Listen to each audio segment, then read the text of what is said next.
Hello, ladies and gentlemen of SeemsGoodMagic.com. This is Travis Simulan Sowers, and we are here to draft some Aether Revolt. I've got, I think, 6 drafts under my belt now. 2 3-0s, a 2-1, 2 1-2s.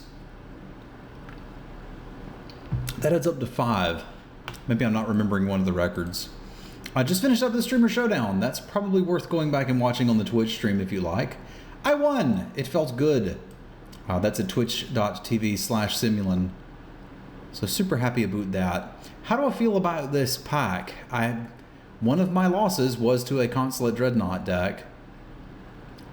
Not super loving that. Like, this pack is kind of Chandra's Revolution and not much. Lifecraft Cavalry has been okay. It's not been great. I've tended to be gravitating towards removal. Pack one, pick one. Lo and behold, removal is good. Yeah, this is kind of a blank pack. Like, we've got Chandra's Revolution, Lifecraft Cavalry is the first pickable cards, and I think I'm pretty happy starting Revolution.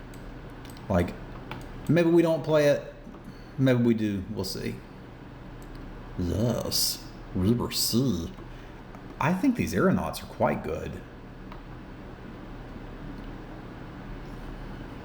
The Poisoner's been quite good too. The Rallier obviously can lead to some broken starts, but I think the best card here is probably the Aeronauts, which is interesting. Like, if you can't turn it on, a 5-mana 4/3 flyer is just fine. If you can, the life gain is kind of huge. And remember, we're not necessarily red yet. Right, you want us to take the Aeronauts? Well, there's not any cats in the pack. We could still play green if we take the Aeronauts. Dutch is really interested in us drafting cats, obviously. And in these first few drafts, even though they're not doing pre-release drafts, things can still be kind of, shall we say, interesting, as people are kind of getting a hold on what they should be doing and what they shouldn't be doing. Aid from the Cowl is bad. Do not play it, even if it is foil. There's not really anything here other than a Leopard and a Restoration Specialist.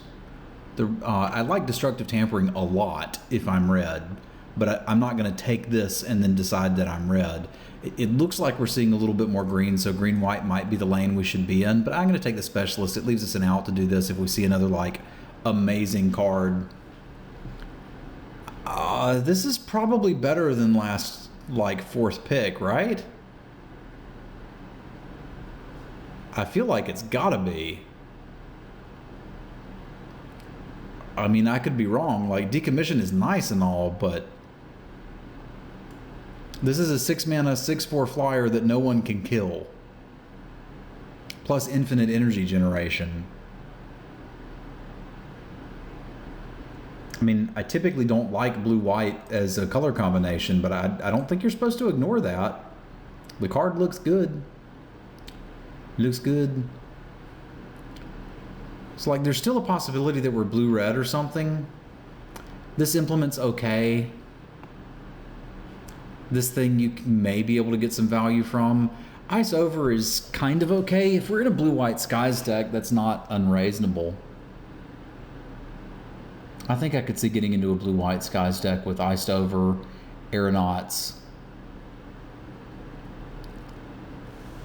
The Ermagerd Giant is pretty good too. I've been happy with that in the games that I've played. Like, I don't like Ice Over a lot. It's very similar to an Assassinate, but it can get the job done. Okay, I guess... Man, people must just value cards differently than I do, but this is what I'm talking about. At the beginning of a format, it's almost impossible to tell what's open and play it. Like, Aether Chaser's great. Call for Unity seems like it'd be pretty darn good. That's a card that makes me want to trigger Revolt and shenanigans and do things. I think I probably prefer Caught in the Brights. I would even be interested in this Drake. But I'm going to take Caught in the Brights. Is that right? Well, it certainly means that white's open. I mean, somebody must be grabbing picks at random. It's really hard to tell in these first few drafts. That's just draw a card every turn, isn't it? If you have another artifact. Yeah, that is what it does. This is a lot of mana, and it's probably okay, but I think I'm going to try this Dot Candle on for size and go ahead and commit to blue-white. This guy's just fine. Like, it can get in some early damage, block something on the ground. I think we're good with that. I'm not quite ready to play garbage artifacts to enable this. Like, if we don't get any artifacts and we can't play it, it's not the end of the world. Solvent's okay. I'm going to need to see a bunch of improvised cards to really get on board. There's an argument to take the Welder Automaton in case we end up playing this. And honestly, this is playable in this too. It gives us an artifact for that. I'm going to take the Automaton. I think it's just better. I think I probably want an Implement of Examination, but I think I'd rather have the Osprey. If we're going to kill him in the air, let's kill him in the air. This is not what I expected to be drafting, but we'll take it. We'll take it. The red-white's almost as good, except for Giant Finishing Dargon. I wonder why all of the whales on Kaladesh fly. Does it not have any oceans? That's strange. Precise Strike is pretty good. It's another implement of garbage. I just don't like the implements. The blue one seems okay. I'll take this. Like I said, there's a chance we go in there. We can probably do worse than this derpy fella. I hope we don't play it, but we could. I don't love combat tricks here, but we'd probably still play it. We've got some ground pounders. All right, let's see what we see in the next pack. I'd like to prioritize like actual good artifacts if we can get some. Like these guys I think we'd be happy to play. I'm a little interested in the Scrap Trawler. Not a lot of interested. Like it might be better just to take the Mobile Garrison. We're going to refer to this as Mr. Garrison in future videos and on stream. Conviction would be interesting if we'd taken the Revolt Anthem. I mean, Scrap Trawler gets better the more artifacts we get, but I still don't want to play garbage artifacts and have them die to turn this on. I do want a decent number of artifacts in the deck, but like a 3/2, bleh. It's only okay.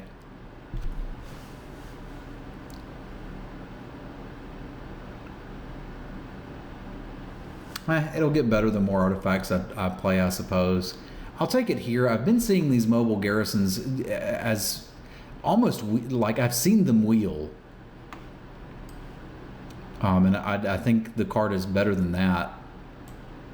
It also lets me hedge and not choose exactly what other color we're playing. Although I think now we're ready to say it's certainly blue. As these guys are great too and give us even more incentive to pick artifacts. I think this is a fine card too. But we can kind of start slamming artifacts now and just have basically the nuts blue-white skies deck, I think.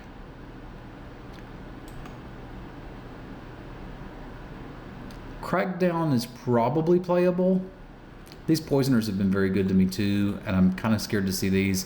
Like, I might main deck Metallic Rebuke, I might not. It's okay. This is kind of a busted sideboard card, and even reasonable to main deck. The downside is a bit obvious. You don't want to be paying 5 mana to wreck their thing, but I think this could be so good from the sideboard, I'm going to take it here. That's interesting. Not what I expected at all.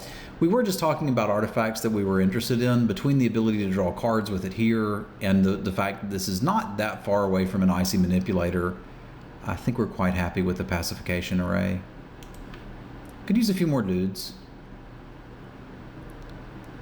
I like the Specialist a lot. I think we might be in for a Dispersal Technician. Because, like, I'm going to want some 2-drops, but we've got some decent ones. And it's not like we're going nuts with Revolt triggers and trying to do stuff like that. I think I like the first dispersal technician over the second restoration specialist. Barricade breaker, you say? We're not quite there. But we'll take an infiltrator, sure. Maybe we're gonna, get in the first 10 points of damage on the ground and then go to the skies. Trinket Mage finds the scrap trawler. It's probably my last shot to get an implement. But I think the Trinket Mage is reasonable here, as it's sort of like an extra artifact. And if we get any 3-drop artifact in the Kaladesh pack, I think we're happy with it too. I really did want one of those implements, the blue ones specifically, but we will see. Well, this is a tough one too. I like the Aether Swooper, but having taken the Trophy Mage and already having a pretty deep desire to have artifacts, I think we're going to go for the Garrison here. It helps us improvise out our Raiders. It attacks, it blocks, it draws cards with the dock hand. I think this is just where we want to be. Similar reason, I think I'm going to take the Automaton. I wouldn't be sad to have 2 Dispersal Technicians. They're good against most decks, but this gives us some flexibility in the artifacts we can tutor up with the Trophy Mage, which is kind of cool. What exactly did she just find? Is that like some sort of sword that you wear on your hand? That might be what it is. I don't think we're playing any of these. I could sort of see a world in which we want Reservoir Walkers. Not really. Not really.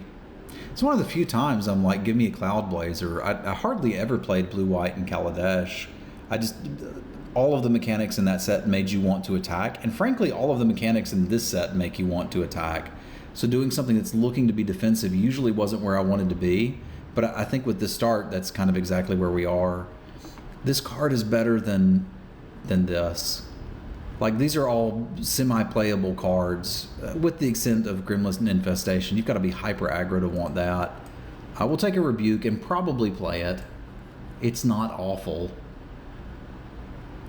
But I'm not going to put it over there just yet. But that Falter effect / destroy an artifact is just great. Like, nearly every deck has artifacts that you want to blow up. It's an artifact set. So it's quite often a sorcery speed kill spell, and I've been quite happy to blow up trains with it. Sure. Play more of these. That's our plan. But the fact that you can randomly get a Falter out of it and just swing for the win, I've already won games with that card that I had no business winning. None of these do anything. Implement of improvement, eh? I'm not sure that's really improving you very much, but sure.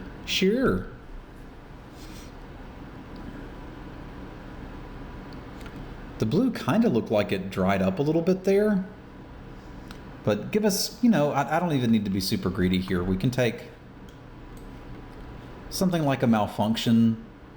I think Cloud Blazer would be one of the cards we're most excited to see, but anything is reasonable here. That's great art on Wrangle, by the way.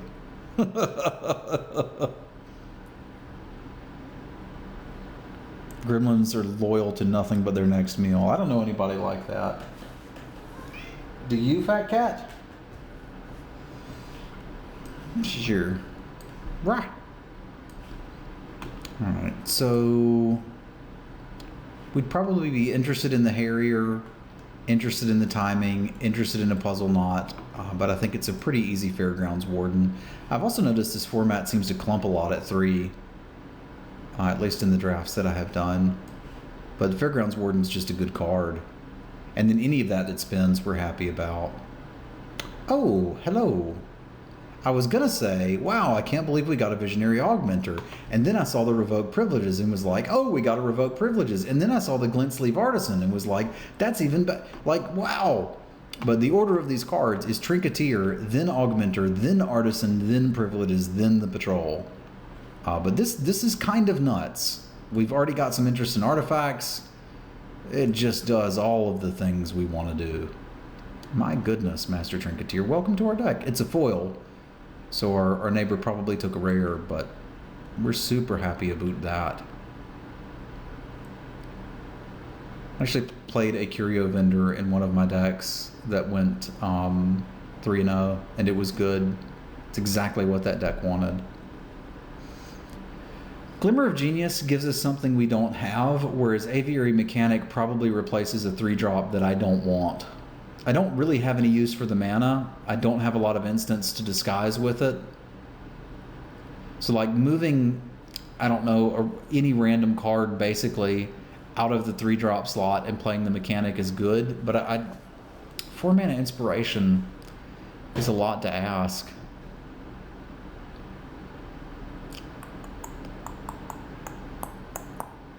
Like, we already know what we're doing with energy, right? It's bouncing this. That's kind of it, right? So that turns this into a divination. I probably have to side it out against the aggressive decks, but I might wheel one of these two, and I could bring them in against the aggro decks.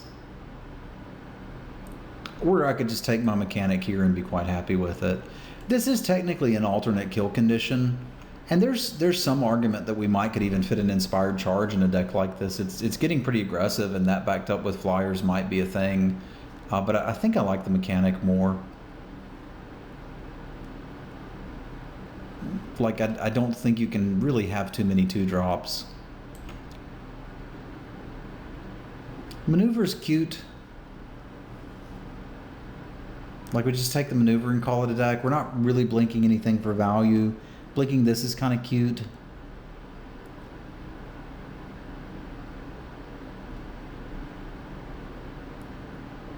Is there any chance I'm playing any of the rest of it is probably a better question, and no is the answer, so we'll just put it over here for now. It's in like this Metallic Rebuke, this pile of cards that we could play. Combat Tricks can be good. This one in particular can counter a spell. It might be better than Ally Evasion. I think it probably is. I think it probably easily is. Janjit, we give you light switch so you can turn light on and off, not so you can have crazy rave party.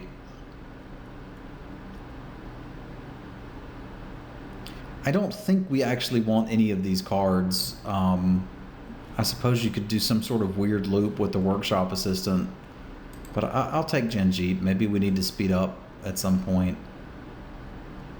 Gosh, another mechanic? That kind of just puts everything right in order, doesn't it? We've got a nice aggressive early curve. We've got several different ways to draw cards. I don't even hate the Thriving Ibex because there's nothing for us to do on turn 4, and we've got some energy shenanigans and nowhere to really dump it. Like, it makes the Glimmer of Genius a little better. I'm gonna take this Thriving Ibex just to fit in the hole there. Cogworker's Puzzle Knot, you say? Well, I like it with these guys. I like it with the Merchant Stockhand. I'm trying to decide if I'm more likely to play that or an Impeccable Timing. I think I might actually be more likely to play this. It combos with 2 of our cards and crews this, and what the heck? I know I said Revoke Privileges was not as good as the Glint Sleeve Artisan, and it's not, but we've got a deck with 17 creatures in it that for some reason I'm also considering playing this. That means, frankly, we should just take the Revoke Privileges and be happy with it. And the mechanic. Alright. It's good to be me. It's good to be me. So we don't need to play any of these fringe cards. We can just quite happily make a deck out of this and be good to go. There's an argument to make a mono white deck and not even worry about the blue. Maybe throw in, I don't know, 4 islands in this dude. Because like the white's almost good enough just to pull this off.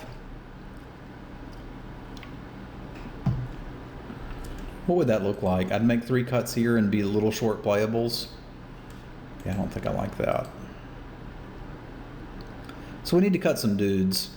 I think we probably need to cut dudes that aren't Trinketeer.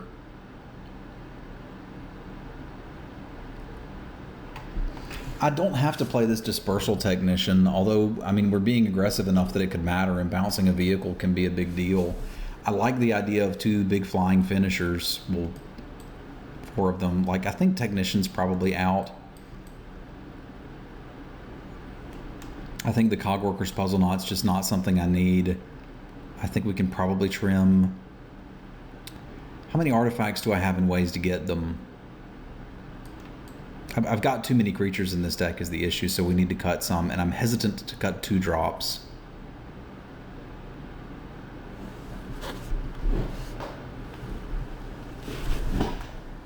At the end of the day, I probably don't need the Glimmer of Genius.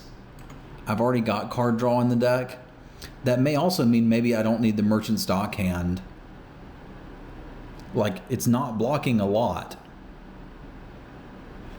It does technically go with our 1 improvise card, but we have 1 improvise card. Yeah, the deck actually gets a little easier if I cut that instead, because then I don't have to play some of these, like the Automaton I don't necessarily have to play, the Scrap Trawler I don't have to play. I'm just playing the artifacts I want to play. Like, if we get to cast this for 5, great. I think. Am I being nuts? This is actually a tough build.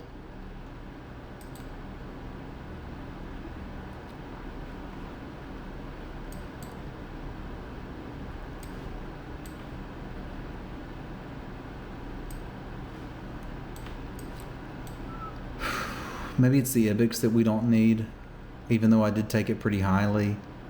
Like, this is 24 cards. I only have to make 1 cut from this and I'm happy.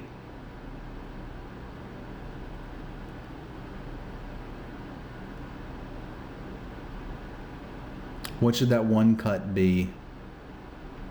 Frankly, it could be one of these. How does this look? It doesn't look bad. It's a bunch of dudes, a bunch of different ways to draw cards and get more dudes, some decent removal, a combat trick, a tapper, and an assassinate.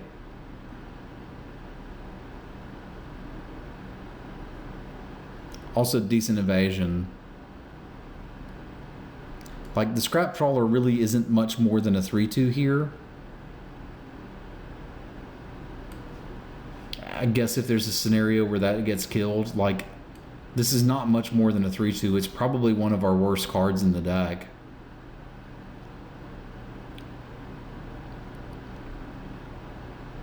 I do like the idea of potentially being able to get back the Caught in the Brights with the Restoration Specialist. And I think we just need some number of artifacts for this to work.